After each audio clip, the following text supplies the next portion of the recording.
जय गुरु जी संगत जी, शुक्राना गुरु जी संगत जी। आज हम डिवाइन बुक दिव्य आभा का नेक्स्ट सत्संग पढ़ेंगे। कल हमने जो सत्संग पढ़ा था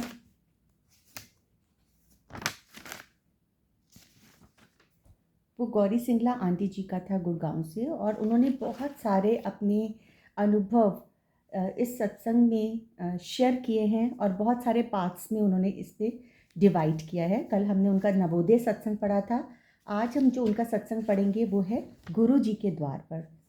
संगत जी, जैसे मुझसे ना एक दो दिन पहले किसी ने पूछा, अभी वो कनेक्ट हो रहे गुरु जी के साथ। देखिए, हम लोग रोज़ कुछ ना कुछ नया नया सीखते हैं गुरु जी के बारे में। हम जिस भी सत्संग को सुनते हैं, जिस किसी भी संगत से सत्संग सुनते हैं, चाहे वो हमारे पुराने संगत अंकल्स और आंटीज़ हों उनके सत्संग सुने, या फिर हम किसी नई संगत के भी सत्संग अगर सुनते हैं, तो हर रोज़ उन सत्संग से हम कुछ ना कुछ गुरु जी के बारे में जान पाते हैं कि गुरु जी हमारे, मतलब हम अगर अपनी लाइफ को सोचें कि अगर गुरु जी हमें अपना ना बनाते या हमारी ज़िंदगी में गुरु जी ना आते, तो अगर ऐसा होता तो हमारी लाइफ कैसी होती। कि जब गुरु जी आपको अपना लेते ना, आपकी लाइफ सीरियसली यू टर्न ले लेती है। हमें बहुत सारे टेस्ट देने पड़ते हैं, गुरु जी हमारी परीक्षाएं लेते हैं, हमें निचोड़ते हैं, हमारा इम्तिहान लेते हैं कि हम उस परीक्षा में पास होते भी हैं, हमारा विश्वास उनके ऊपर पक्का है, हमारा फेथ उनके ऊपर है कि नहीं है। ये सब गुरु जी हमारे टेस्ट लेते हैं कि अगर हमारा फेथ अपने महाराज के ऊपर पक्का है। और संगत जी, ये विश्वास और ये फेथ भी गुरु जी ही हमें देते हैं, है ना। हम अपनी मर्जी से तो एक कहते हैं ना, सांस भी नहीं ले सकते। हमारी जो सांस है वो गुरु जी की दी हुई ही है।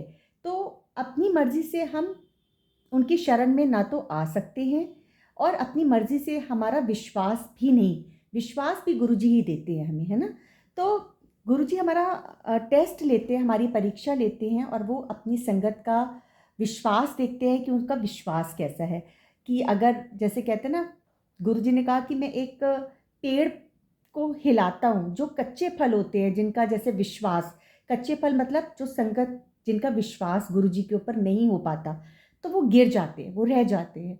उसके बाद फिर से उस पेड़ को हिलाया जाता है और देखा जाता है जो थोड़े कचपक्के फल होते हैं, अगर वो रह जाते हैं तो गुरुजी उनको और पकाते हैं, है ना। और फिर जो ब्लेसिंग्स मिलती हैं गुरुजी की, और जो आनंद हमारी आत्मा को मिलता है महाराज के चरणों के साथ लग के, मुझे नहीं लगता वो रस, वो आनंद हमें कभी भी किसी भी चीज़ में मिल सकता है। तो किसी ने ऐसे मुझसे पूछा कि दीदी, हम गुरुजी से कहाँ, गुरुजी को हम कहाँ पे मिल सकते हैं। तो मैंने कहा, गुरुजी आपके अंदर है, गुरुजी हमारी सोल में, हमारी आत्मा में है ना संगत जी। अगर हम अंतर मन से अंतर अपने आप को इंट्रोस्पेक्ट करके अपना ध्यान अपने महाराज के साथ लगाते हैं, हमें बहुत सारे सवालों के जवाब मिलते हैं। हम अपने अंदर ही गुरु जी को पा सकते हैं, उसके लिए हमें कहीं भटकने की ज़रूरत नहीं है। ऑल्दो गुरु जी ने अपना फिजिकल चोला छोड़ा है, बट स्टिल गुरु जी ने अपनी जो हम सब जुड़े नई संगत, हमने गुरु जी को तो कभी फिजिकल फॉर्म में नहीं देखा है, बट हमने उनको, वही है ना, हमने उन्हें बहुत महसूस किया है, उनकी ब्लेसिंग्स, उनकी कृपा को बहुत महसूस किया है। और गुरुजी आपकी हर एक बात को सुनते भी हैं। अगर आप सच्चे मन और भाव से, sangat ji, this is my personal experience, I will definitely share one of my satsang, recent satsang जो अभी रिसेंट हुआ है। उसमें मतलब मैं आपको यही बताना चाहूँगी, उस सत्संग में जब गुरुजी की आज्ञा और हुक्म होगी, आई विल डेफिनेटली शेयर कि गुरुजी आपकी सुनते हैं। गुरुजी के स्वरूप को आप स्वरूप मत समझें, गुरुजी साक्षात हैं। और वो, अगर आपके भाव सच्चे हैं, आपकी प्रेयर में सच्चाई है, तो वो आपकी बात और आपकी अरदास को ज़रूर सुनते हैं। तो आप अपना 1-to-1 कनेक्शन बनाइए, किसी भी तरीके के भ्रम और वहमों में मत पड़िए। गुरुजी आपको सब जवाब देते हैं। तो संगत जी, इसके साथ हम जो अब नेक्स्ट सत्संग पढ़ेंगे आंटी का, गुरु जी के द्वार पर, बहुत छोटा सा सत्संग है, हम पढ़ते हैं। जय गुरु जी, शुक्राना गुरु जी। मेरे पति के तीसरे दर्शन के अवसर पर पूरा परिवार उनके साथ गया। गुरु जी के स्थान से 20-30 मीटर दूर से ही तीव्र सुगंध आने लगी। जब हमने उस कक्ष में प्रवेश किया जहां गुरुजी बैठे थे, वह सुगंध चारों ओर फैली हुई थी।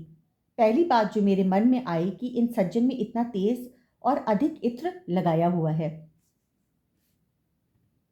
कि वह सुगंध पूरे कमरे में फैल रही है। निश्चित रूप से यह कोई बने ठने दिखावटी गुरु हैं। मेरे पति के वर्णन करने पर भी गुरुजी के प्रथम दर्शन मेरे मानसिक चित्रण से बिल्कुल भिन्न था, किंतु अभी अकल्पनीय होना शेष था। जैसे ही गुरुजी के चरण स्पर्श करके मैं उठी थी, गुरुजी बोले कि गुड़गांव के संत की भक्त अंततः आ ही गई। इस कथन के साथ ही उन्होंने मुझे बता दिया कि उनको मेरे बारे में कितना ज्ञान है। हमारे परिवार के सदस्यों के अतिरिक्त किसी और को गुड़गांव वाले संत का पता नहीं था। गुरुजी जानी जान है, संगत उनके सामने जाती थी, हम उनके सामने जाते हैं। गुरुजी को हमें कुछ बताने की ज़रूरत नहीं है हमारे मन में क्या चल रहा है। गुरुजी जानी जान है, गुरुजी अंतर्यामी है। तो संगत जी, बहुत खूबसूरत आंटी का सत्संग था। कल हम उनका नेक्स्ट एक और सत्संग पढ़ेंगे, श्रद्धा की चुस्की चाय प्रसाद। और संगत जी, बस आप किसी भी तरीके के वहमों भ्रमों में मत पड़िए। बहुत सारे फेसबुक्स और इंस्टा पे आजकल लोग आके गुरुजी के बारे में जिसके मन में जो कुछ भी आ रहा है वो बोल रहा है। कृपा कर आप अपना अपना कनेक्शन बनाइए, किसी की मत सुनिए, किसी की भी मत सुनिए। आपको गुरुजी से जुड़ना है तो आप यूट्यूब पे जाइए, आप दिव्य आभा के सत्संग सुनिए, आप पुराने संगत अंकल आंटीज़ के सत्संग सुनिए, या फिर नई संगत के भी सत्संग आजकल आ रहे हैं पेजेस पे, आप उनको सुनिए और आप गुरुजी से 1 to 1 अपने आप को कनेक्ट करिए, अपना कनेक्शन 1 to 1 बनाइए। कोई सेकंड थर्ड पर्सन आपको गुरुजी के साथ, आपको एक बार वो गुरुजी से के सत्संग में ले जाए या वो बता दे, बट वो एक ही बार होता है। उसके बाद की जो जर्नी होती है वो आपकी अपनी और गुरुजी महाराज की होती है। आपको खुद उस रास्ते पे चलना है। वो भी महाराज सोजी देते हैं, गुरुजी अपने आप सोजी देते हैं कि हमें किस तरीके से उस रास्ते पे चलना है। तो गुरुजी से हमेशा हाथ जोड़ के हमारी ये अरदास है, विनती है कि गुरुजी, आपने अपने रास्ते लगाया है, हर जन्म में आप अपने रास्ते लगाना, हमें और कोई चाहिए ही नहीं है, हमें और कोई नहीं चाहिए। बस आप हमें हर जन्म में अपना बनाना गुरुजी, और अपनी सब संगत का कल्याण करना, हम सबको ब्लेस करना। जय गुरुजी, शुक्राना गुरुजी।